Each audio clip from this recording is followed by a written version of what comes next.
নমস্কার বন্ধুরা, welcome to my channel BA food কিচেনে। আজকে বানাবো একটা দারুণ স্বাদের স্ন্যাক্স রেসিপি। এটা বাচ্চা থেকে বড় সবাই খেতে পছন্দ করবে। তো চলুন দেখে নেই রেসিপিটা। একটা লাইক দিয়ে সম্পূর্ণ দেখার অনুরোধ রইল। এখানে আমি সব কিছু রেডি করে নিয়েছি। 1 কাপ এখানে মটর নিয়েছি, আর এখানে মিক্সির জার নিয়ে নিয়েছি। প্রথমে আমি 1 কাপ মটর মিক্সির জারের মধ্যে দিয়ে দেব। এখানে যদি বেশি পরিমাণে বানাতে চান তাহলে মটরের পরিমাণটা একটু বাড়িয়ে দেবেন। এবারে ঝালের জন্য দিয়ে দিচ্ছি এখানে 2টো কাঁচা লঙ্কা।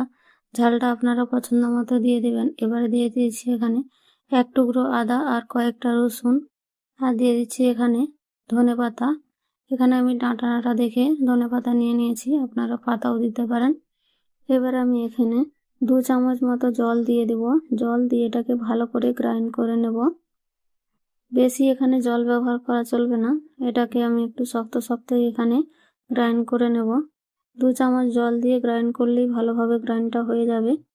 এবার এদিকে একটা কড়া বসিয়ে দিয়ে দিয়েছি এখানে 1 চামচ মতো সরষের তেল। তারপর তেল গরম করে দিয়ে দিচ্ছি এখানে সামান্য পরিমাণে হিং আর জিরে আর হিংটাকে ভালো করে ভেজে নিয়ে এবারে যে মটরের পেস্টটা বানিয়েছিলাম সেই পেস্টটা আমি এর মধ্যে দিয়ে দেব। তারপর এটাকে অনবরত নাড়াচাড়া করে ভালো করে এটাকে ভেজে নেব কিছুক্ষণের জন্য। 5 থেকে 6 মিনিট মতো লো হিটে এটাকে ভালো করে ভেজে নিয়েছি। যখন এইভাবে একেবারে শক্ত শক্ত হয়ে যাবে তখন এবারে এর মধ্যে দিয়ে দেবো আমি 1 কাপ সুজি। এখানে আমি 1 কাপ পরিমাণ নিয়েছি। 1 কাপ মটরের জন্য 1 কাপ আমি সুজি নিয়েছি। এবারে দিয়ে দিচ্ছি এখানে জল। এখানে আমি 1 কাপ সুজির জন্য 2 কাপ জল দিয়ে দেব।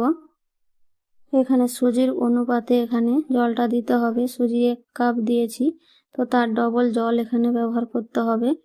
এবারে একটু নাড়াচাড়া করে নিয়ে তারপর দিয়ে দিচ্ছি এখানে স্বাদ মতো লবণ। এবারে লবণ দিয়ে এটাকে ভালো করে অনবরত নাড়াচাড়া করতে থাকবো, সব কিছুকে ভালো করে মিশিয়ে নেব। গ্যাসের ফ্লেম এখানে লো রেখে এটাকে অনবরত নাড়াচাড়া করে একটা ডো বানিয়ে নেব। এভাবে শক্ত ডো একটা বানিয়ে নিতে হবে। যতক্ষণ না এটা শক্ত এইভাবে ডো বানানো হচ্ছে ততক্ষণ এটাকে অনবরত নাড়াচাড়া করতে হবে, না হলে নিচে লেগে যাবে।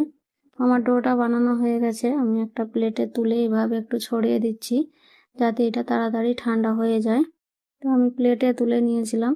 কিছুক্ষণ পর এটা ঠান্ডা হয়ে গেছে। এবার একটু ভালো করে হাতে এটাকে মেখে নেব। তারপর এর মধ্যে দিয়ে দেবো আমি এখানে আলু সিদ্ধ করে রাখা। আমি প্রথমেই আলুটাকে একটা মিডিয়াম সাইজের আলু সিদ্ধ করে ভালো করে মেখে নিয়েছিলাম। এবারে সব কিছুকে ভালো করে এখানে একটু মেখে নিতে হবে। সব কিছু যখন ভালোভাবে মাখানো হয়ে যাবে তখন আমি এর মধ্যে দিয়ে দেবো সামান্য পরিমাণে তেল। 1 চামচ মতো তেল নিয়ে হাতে নিয়ে এইভাবে একটু আরো ভালো করে মেখে নেব, তাহলে আর হাতে লেগে যাবে না। এইভাবে একটা সুন্দর ডো বানানো হয়ে যাবে। এইভাবে একটু ভালো করে আমি হাতের সাহায্যে মেখে নিয়ে এটাকে রেখে দেব। সুন্দরভাবে ডোটা বানানো হয়ে গেছে, আর হাতেও লেগে যাচ্ছে না। এবারে এখানে একটা আমি বেলনি কাঠ নিয়ে নিয়েছি।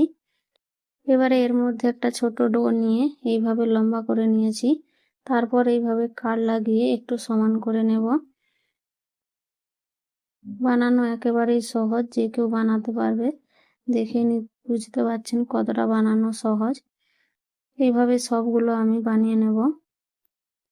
সবগুলো এইভাবে বানিয়ে নিয়েছি। আপনারাও যে কোনো সাইজে আপনারা বানাতে পারবেন। এবারে একটা কড়া বসিয়ে এখানে তেল গরম করে নিয়েছিলাম।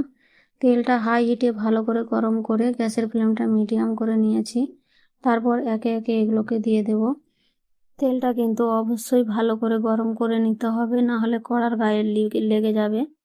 এবারে কড়াটা ধরে একটু এখানে আমি নাড়িয়ে নেব, তাহলে আর কড়ার নিচে লেগে যাবে না। এগুলোকে সাথে সাথে নাড়তে যাবেন না, তাহলে এগুলো ভেঙে যাবে। যতক্ষণ না একটু লালচে দাগ হয়ে আসছে ততক্ষণ এগুলোকে কোনো রকম নাড়ানো চলবে না। যখন একেবারে লালচে হয়ে যাবে তখন এগুলোকে আমি খুন্তির সাহায্যে নেড়ে চেড়ে উল্টে পাল্টে ভালো করে লাল করে ভেজে নেব। তো আমার এগুলো সব ভাজা হয়ে গেছে। কালারটা কত সুন্দর হয়েছে দেখেই বুঝতে পারছেন। এইভাবে আমি সবগুলো ভেজে নেব।